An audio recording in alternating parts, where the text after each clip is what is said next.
irmãos abrissem suas Bíblias, nós vamos ler em dois textos. Primeiro texto, no livro de Deuteronômio, capítulo 7, dos versículos 1 ao 6.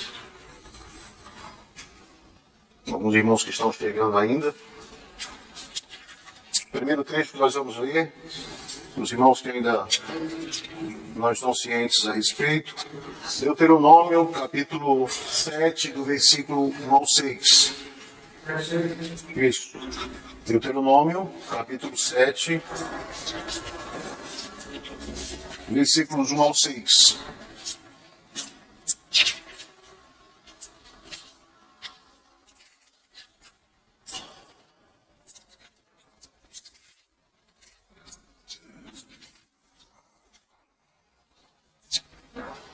Todos encontraram?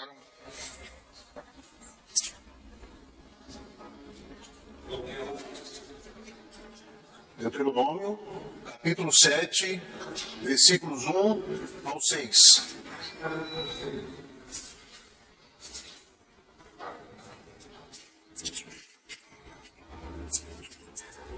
Diz o texto: quando o Senhor, teu Deus, te introduzir na terra a qual passas a possuir, e tiver lançado muitas nações diante de ti, os heteus, os girgazeus, os amorreus, os cananeus, os ferezeus, e os heveus e os jebuseus, 7 nações mais numerosas e mais poderosas do que tu, e o Senhor teu Deus as tiver dado diante de ti, para as ferir, totalmente as destruirás.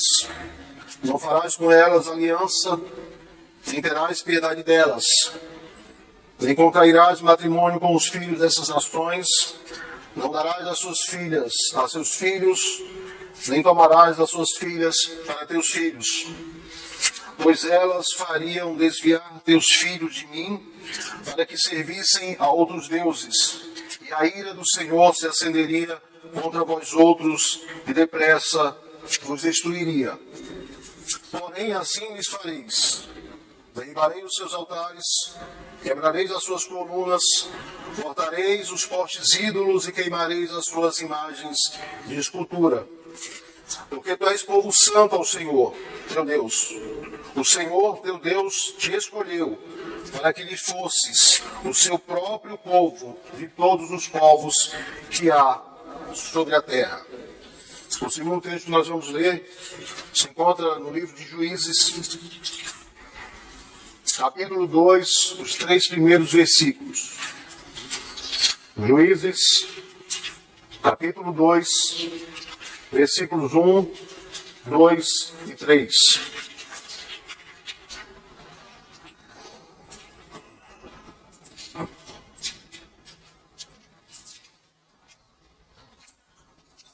Subiu o anjo do Senhor de Gilgal a Boquim e disse: do Egito vos fiz subir e vos trouxe a terra que, sob juramento, havia prometido a vossos pais.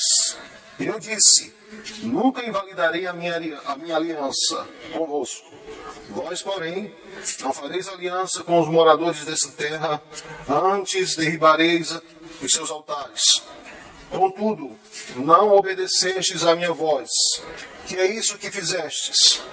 Pelo que também eu disse: não os expulsarei diante de vós, antes vos serão por adversários, e os seus deuses vos serão por laços.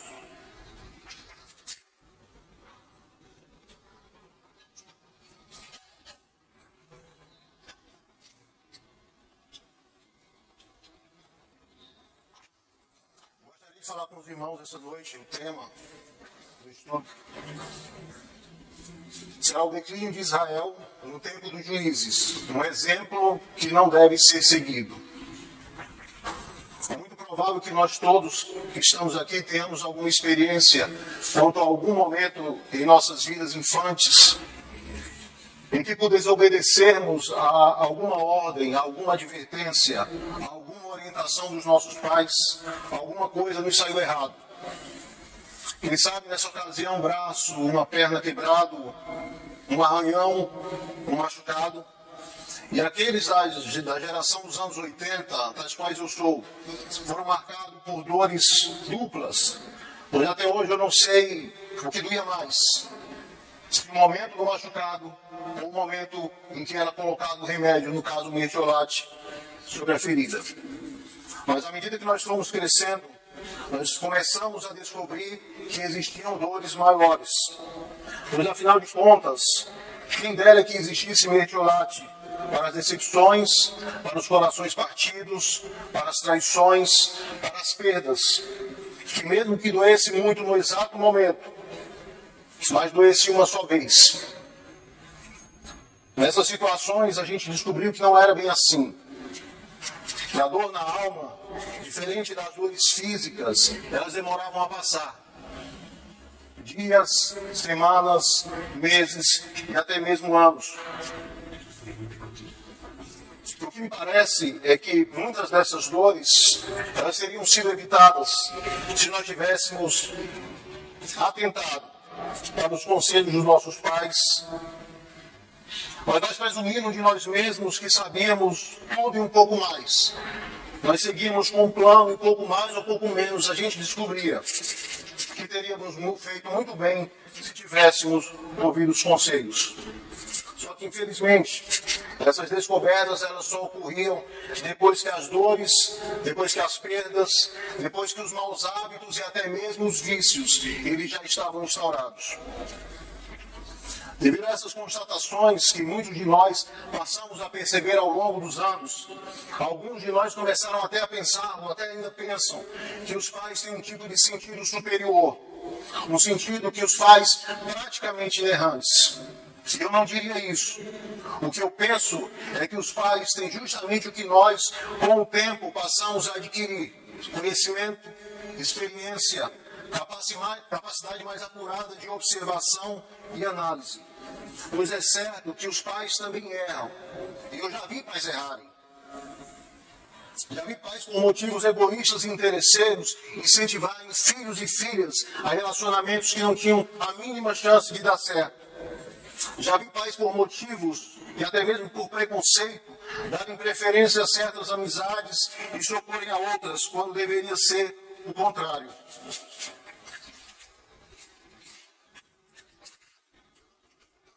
E aqui eu não estou encorajando, irmãos, a nenhum tipo de desobediência de filhos em relação aos seus pais, mas apenas ressaltando que mesmo que pais e mães possam falhar em suas análises, em suas observações e até mesmo em suas intenções, o risco que nós corremos em desobedecê-los, em não atentarmos para as suas orientações, para as suas advertências, já é muito grande.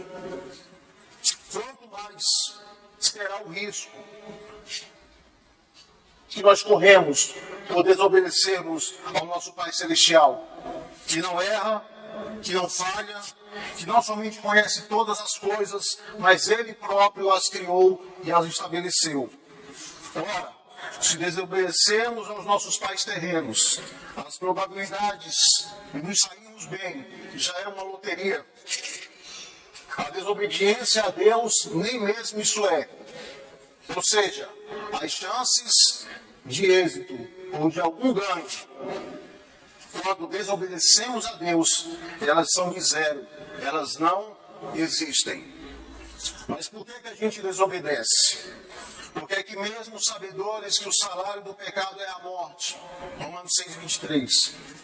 Porque mesmo sabedores que Deus não se deixa escarnecer, porque tudo que o homem semear, isso também ele ceifará. E aquele que semeia da carne colherá a corrupção. Porque mesmo sabedores que cada um é tentado, quando atraído e engodado pela sua própria concupiscência, e depois, havendo a concupiscência concebido, dá à luz o pecado, e o pecado sendo consumado, ele gera a morte. Porque mesmo sabedores que ficarão de fora os cães, os feiticeiros, os adúlteros e os idólatras e todo aquele que ama e pratica mentira. Apocalipse 22:15. Porque mesmo sabedores que as obras da carne são prostituição, São impurezas, são lascívia, idolatria, feitiçarias, inimizades, porfias, ciúmes, iras, discórdias, dissensões, facções, invejas, bebedices, glutonarias e coisas semelhantes a estas, e a da advertência enfática que Paulo faz quanto aos que praticam tais coisas, no versículo 21 do capítulo 5 de Gálatas, quando ele diz: a respeito das quais eu vos declaro, como outrora vos preveni, que não herdarão o reino de Deus os que tais coisas praticam. Porque é que mesmo conhecedores de tudo isso, pessoas que se autonomeiam cristãs continuam a praticá-las. E aqui eu não estou necessariamente falando de lapsos e deslizes que não devem, mas até podem ocorrer em algum momento da nossa caminhada cristã, da nossa peregrinação. Mas eu estou falando de práticas contínuas, que ocorrem no meio de pessoas que se dizem cristãs, que se dizem crentes, que se dizem evangélicos. Por que é que nós continuamos desobedecendo? Por que é que nós continuamos transgredindo? Por que é que a gente continua praticando pecados muitas vezes abomináveis? Para que tenhamos uma ideia do que eu quero dizer, só no que concerne ao problema da pornografia entre pessoas que vão à igreja com frequência, uma pesquisa datada ainda do ano de 2016 na Carolina do Norte, encomendada pelo pastor Josh McDowell, autor do livro das obras Evidências que Exigem um Veredito, revelou que quase 70% dos homens que iam à sua igreja consumiam pornografia periodicamente. Não eram lapsos, não eram deslizes, mas eram práticas. E quanto às mulheres, pasmem, esse número era de 33%. É uma pesquisa antiga, eu sei. Mas eu não penso, irmãos, que as coisas melhoraram.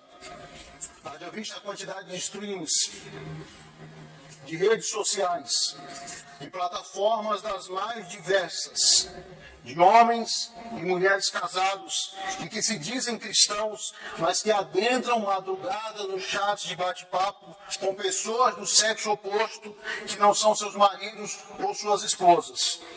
Da quantidade absurda de material pornográfico, ou no mínimo sensual, que nos assalta até mesmo quando nós não vamos diretamente a eles, mas que parecem surgir do nada, até mesmo em posts ou postagens, muitas vezes de irmãos e irmãs que nós conhecemos.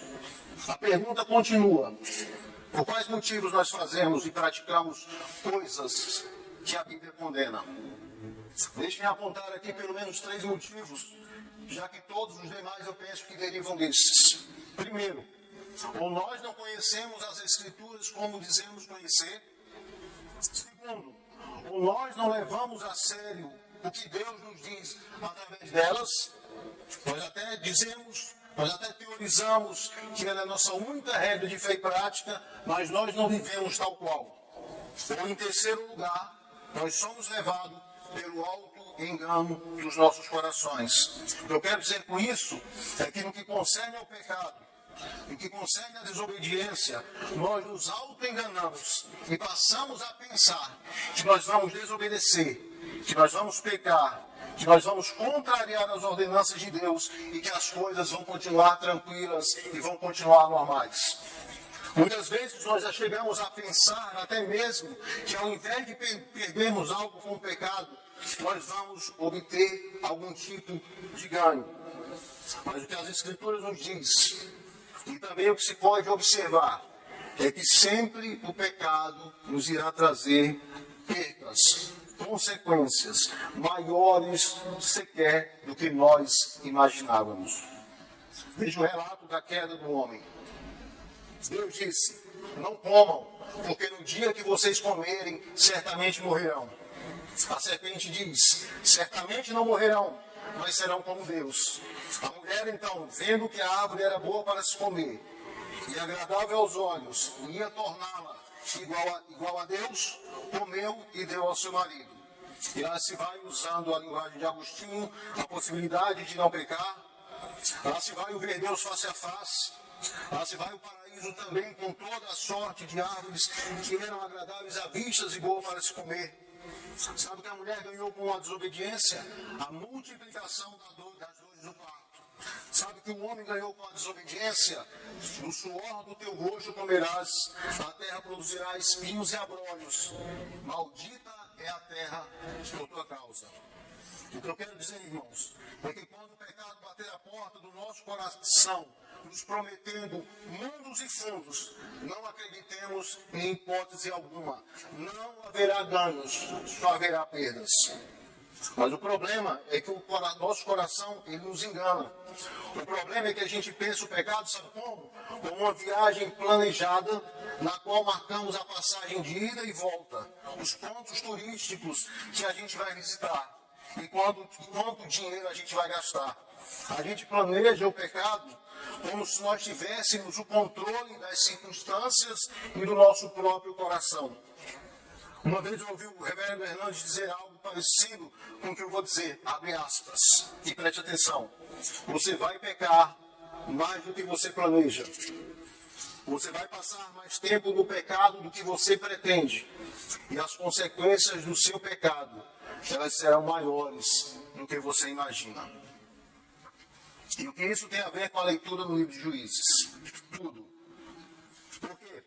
Porque o livro de Juízes, pelo menos no seu propósito geral, ele trata justamente das consequências que o povo que Deus escolhera para si estava enfrentando por terem desobedecido, por não terem observado os padrões da aliança. As ordens dadas por Deus eram, tanto por ocasião da saída do Egito, quanto também da repetição da lei para a segunda geração que iria atravessar o Jordão e adentrar a terra prometida. Um dos textos que nós lemos hoje. Primeiro, não fazer aliança com os povos da terra, com os povos de outras nações. Segundo, não adorar os seus deuses.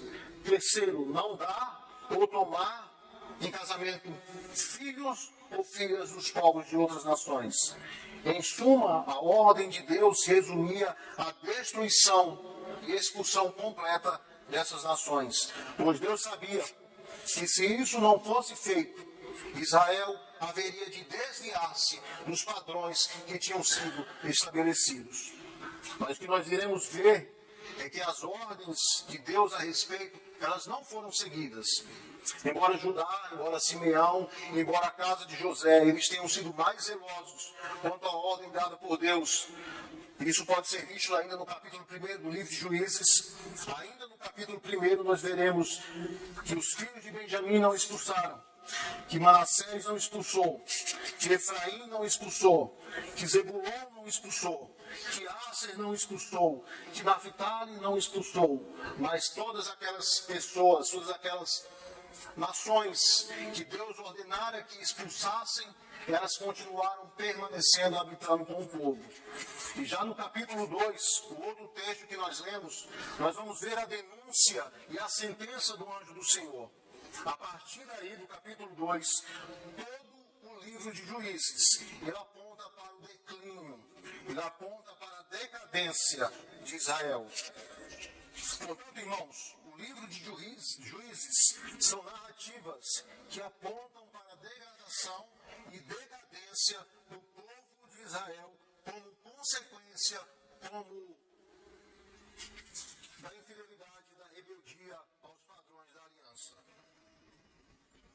Se nós estabelecemos um contraste entre o livro de Josué e o livro de Juízes, se colocarmos esses livros frente a frente, nós veremos quão grande é o contraste entre esses dois períodos que se avizinham. No livro de Josué nós encontramos as várias conquistas de Israel sob a liderança de Josué. As campanhas central, as campanhas do norte, as campanhas do sul, as quedas das muralhas de Jericó, as vitórias em Ai, as vitórias sobre muitos reis e várias nações que estão elencadas no capítulo 12 do livro de Josué e que, segundo o relato bíblico, totalizam a vitória sobre 31 reis. Já no livro de Juízes, nós encontramos um Israel perseguido, um Israel oprimido, um Israel derrotado por seus inimigos, um Israel totalmente entregue à idolatria, um povo confuso, um povo sem referência, um povo onde cada um fazia o que melhor lhe parecia. Além disso, isso, nós veremos também uma terra que antes manava leite e mel, mas que agora estava faminta. Tão faminta a ponto de Gideão, buscando uma alternativa para colocar algo da sua colheita a salvo, se dispor a malhar trigo no lagar. Tão faminta a ponto de Elimeleque, esposo de Noemi, sogra de Ruth, ter que partir com toda a sua família para terras estrangeiras, no afã de escapar da fome que havia na terra, e chegando lá encontrar também desgraça. O autor do livro de Juízes pincela com cores fortes esse quadro decadente, não só na vida da nação, mas também na vida das várias lideranças, na vida dos próprios juízes. Iniciando com Otoniel, sobrinho de Caleb, o que parece ser o melhor exemplo de todos. Em seguida, nós vamos ver a astúcia de Eude para dar fim a Eglon, rei dos Moabitas. E o autor segue denunciando a falta de fé de Baraque, a idolatria de Gideão, o voto insensato de Jefté, até chegar a Sansão, que, a meu ver, é a personagem que resume o objetivo do livro. Pois eu vejo Sansão como o retrato do próprio Israel, preparado por Deus antes do seu nascimento para um fim glorioso, com uma força que ninguém podia resistir, pois vinha do próprio Deus, mas com um coração propenso à desobediência, um coração obstinado a enamorar-se das mulheres de outras nações, quebrando paulatinamente os votos do seu nazireado, até que o Espírito de Deus se afaste do mesmo, que ele tem os olhos vazados e vai rodar moinha e servir de escárnio para os seus inimigos, para os filisteus. É um cenário triste e lamentável, mas é a realidade no tempo de Juízes. É a realidade de Sansão por quebrar os votos do seu nazireado. E também é a realidade de muitos cristãos, também nos dias de hoje, por viverem uma vida de desobediência.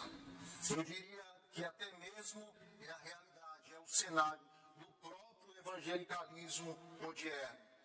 Eu não tenho como não olhar para o livro de Juízes e não enxergar o retrato não da maioria, mas da grande maioria dos evangélicos de nossos dias.